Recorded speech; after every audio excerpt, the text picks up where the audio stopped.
wabarakatuh.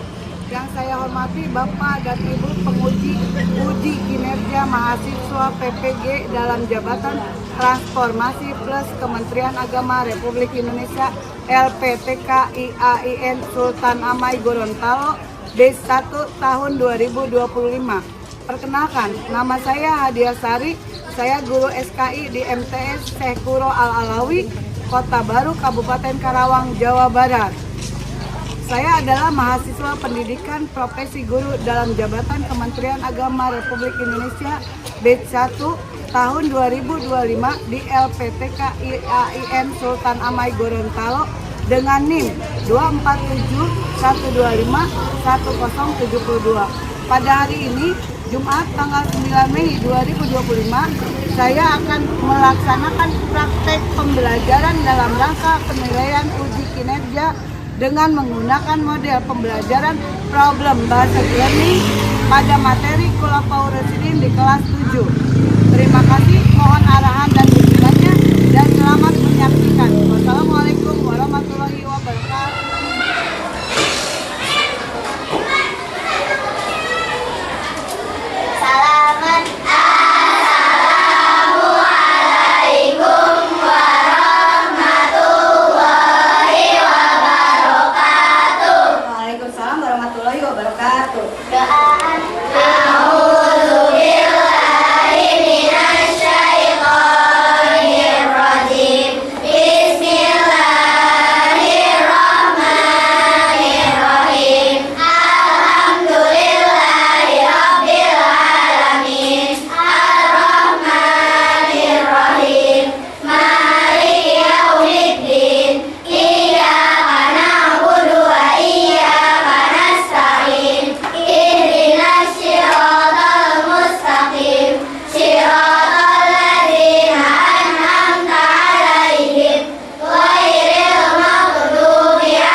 Aida, Asifa, ya.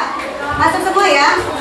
Ya, alhamdulillah. Anak-anak, hari ini pembelajaran kita akan mempelajari tentang Khulafaur Rasyidin. Sebelumnya, Ibu akan membacakan atau Ibu akan kalian akan membacakan tentang tujuan pembelajaran daripada Khulafaur Rasyidin. Peserta didik mampu menganalisis peristiwa penting pada masa Khulafaur Rasyidin. 2. Peserta didik mampu mengidentifikasi strategi dakwah masing-masing khalifah. Ketiga, peserta didik mampu mengambil pelajaran dan mengembangkan sikap menghargai perbedaan. Nah, setelah hikmah daripada kita mempelajari Khulafaur Rasyidin adalah 1. Masa Khulafaur Rasyidin menjadi contoh nyata kepemimpinan yang demokratis dan berakhlak mulia. 2. Setiap khalifah menerapkan strategi dakwah yang berbeda sesuai dengan tantangan zamannya. Nah, setelah kalian mempelajari tadi tujuan pembelajaran tadi, diharapkan kalian mampu menerapkan P5RA. Apa itu P5RA yang akan dicapai? Yaitu 1. Siswa memiliki profil yang benar kritis, berkebinekaan global, bergotong royong, berakhlak mulia, menghargai perbedaan pendapat. Nah, selanjutnya kalian diharapkan setelah mempelajari Khulafaur Rasyidin, kalian bisa bagaimana umat Islam memilih kepemimpinan setelah wafatnya Rasulullah. Yang kedua, apa saja tantangan yang dihadapi para Khulafaur Rasyidin dan bagaimana mereka menyelesaikannya. Yang ketiga, nilai-nilai apa yang bisa kita ambil dari perbedaan strategi dakwah masing-masing khalifah. Oke ya. Nah, sebelum kita mulai pembelajaran, dalam pembelajaran Khalifah Khulafaur Rasyidin ini ada satu masalah yang dihadapi oleh umat Islam. Apa itu masalahnya? Yaitu pada saat Nabi Muhammad wafat timbul ya masalah. Masalahnya apa? Masalahnya adalah bagaimana atau apa atau siapa ya yang akan memimpin umat Islam, karena adanya atau timbul perbedaan pendapat antara di umat Islam. Jadi mereka berbeda pendapat siapa yang akan menjadi khalifah Khulafaur Rasyidin setelah Nabi Muhammad wafat. Nah, ada suatu kisah ya, kisahnya nanti akan Ibu bagikan ya, kisah Sakifah Bani Saidah ya, nanti kalian baca, nanti akan Ibu baca ringkasannya ya, nanti dibagikan ya, nanti bagikan dulu ya. Nah, ringkasan daripada Sakifah Bani Saidah itu adalah ya, setelah Nabi Muhammad wafat ya, para sahabat itu berkumpul di suatu tempat yang namanya Sakifah Bani Saidah. Itu di mana, Bu?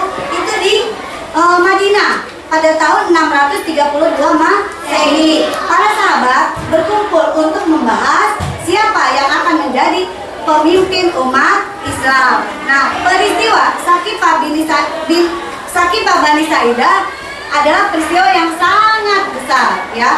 Di sini peristiwanya itu membahas tentang siapa yang akan menjadi pemimpin pada kekhalifahan berikutnya, yaitu pemimpin umat Islam. Nah, peristiwa Sakifah Bani Saidah ini berlangsung sangat lama, sangat cepat ya. Jadi Sakifah Bani Saidah ini berlangsung dengan cepat ya, sehingga tidak dihadiri oleh Ali bin Abi Thalib, karena Ali bin Abi Thalib sedang mengurusi jenazahnya Rasulullah ya. Nah, tetapi pada akhirnya ditunjuk Abu Bakar untuk menjadi khalifah pertama umat Islam. Nah, nanti kalian akan Ibu kasih tayangan. Ya, setelah itu Ibu bagi kelompok dulu ya. Ini udah per kelompoknya masing-masing? Ya, Ibu kasih kelompok. Nanti ada pertanyaan yang harus kalian jawab. Setelah Ibu nanti menjelaskan dulu ya. Oke, ini berapa ini? Ini kan. Ini kelompok apa namanya? Nah, kelompok Abu Bakar mana? Kelompok Abu Bakar. Kelompok Umar bin Khattab. Nah, sebelum kalian mengerjakan lembar kerja yang atau LKPD yang Ibu kasih tadi, ya kalian perhatikan dulu ke depan ya, perhatikan dulu ke depan. Apa yang dimaksud atau pengertian daripada Khulafaur Rasyidin? Pengertian Khulafaur Rasyidin adalah ya gelar bagi 4 khalifah. Pertama, sebagai pemimpin umat Islam yang adil dan bijaksana, yang selalu mendapat petunjuk Allah Subhanahu wa taala setelah Rasulullah wafat. Itu pengertian daripada Khulafaur Rasyidin. Siapa saja yang termasuk dalam Khulafaur Rasyidin? Ada yang tahu? Apa? Betul? Betul. Khulafaur Rasyidin terdiri dari 1. Abu Bakar, 2. Umar dulu ya, Umar bin Khattab, 3. Utsman bin Affan, yang keempat Ali bin Abi Thalib. Nah, penjelasannya Thalib, karakteristiknya adalah berani, bijaksana dan adil. Nah, dari keempat semua tadi khalifah-khalifah tadi itu dinamakan sebagai khalifah-khalifah Khulafaur Rasyidin. Nah, boleh kalian ini dulu ya, catat boleh. Setelah Ibu menampilkan khalifah-khalifah yang tadi, silakan isi lembar kerja yang Ibu kasih tadi. Ya. Ya, tulis nama sesuai dengan nama kelompoknya masing-masing. Ada yang Abu Bakar, ada yang Umar bin Khattab, ada yang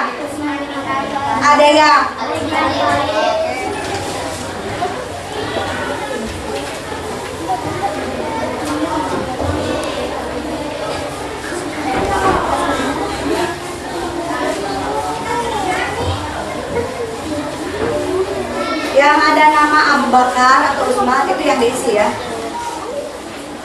Lu kasih waktu 2 menit ya.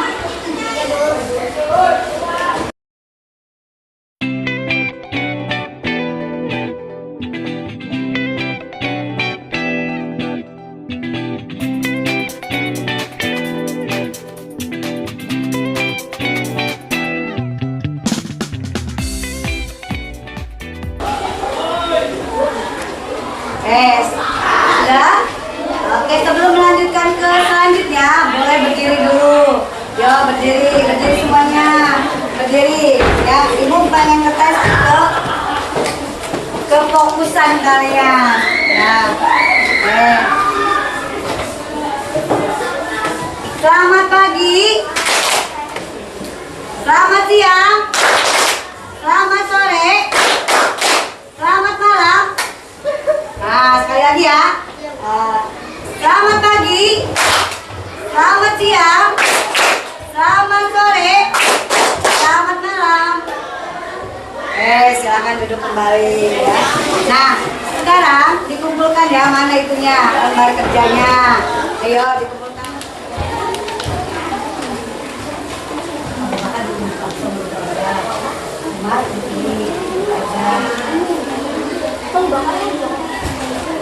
Siapa yang itu udah belum? Boleh lanjut teori ya, lanjut ya.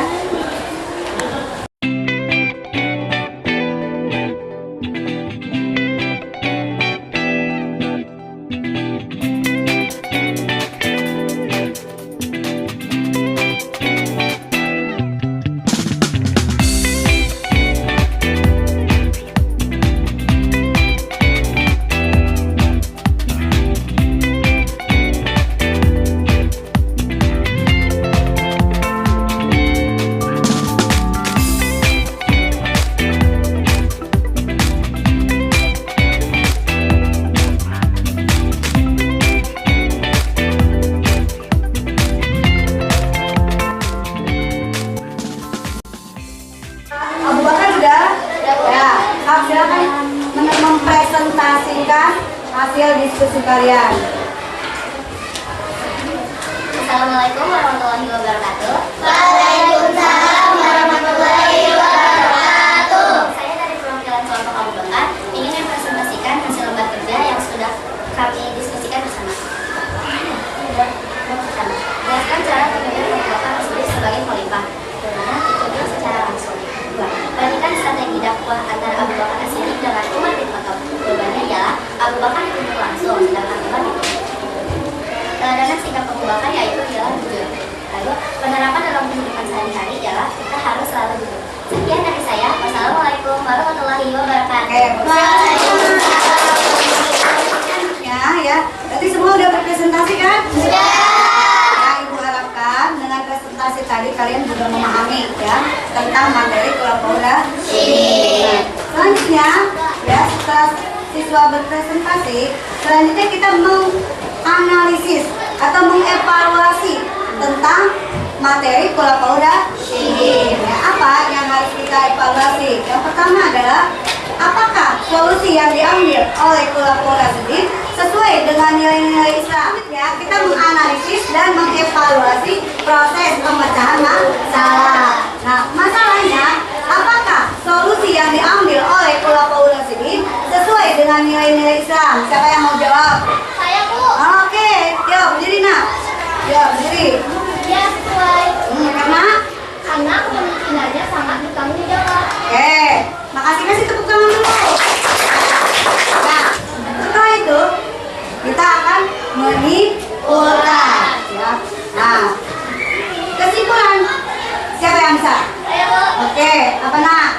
Kesimpulannya menurut saya semuanya adalah dia terdiri dari 4 Siddiq, Umar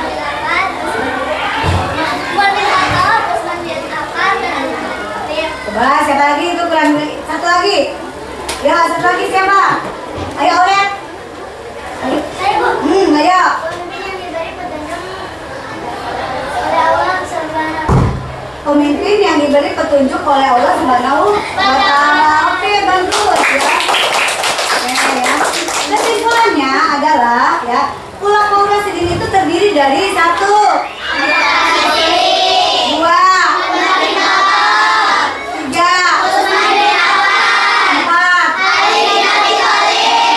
Kelompok As-Siddiq itu terdiri dari Abu Bakar, Umar bin Khattab, Utsman bin Affan, dan Ali bin Abi Thalib. Untuk memahami, untuk Ibu tahu memahami bahwa kalian sudah paham, Ibu akan membagikan soal. Ya, kalian isi dan kalian beri nama sesuai namanya masing-masing. Ya, Ibu kasih waktu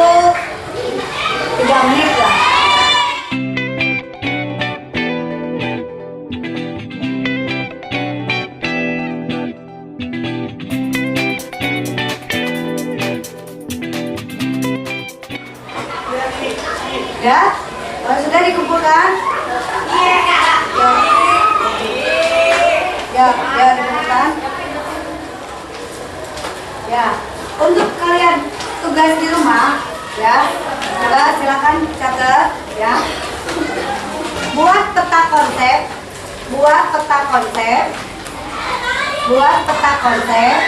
ya, atau yang disebut mind map.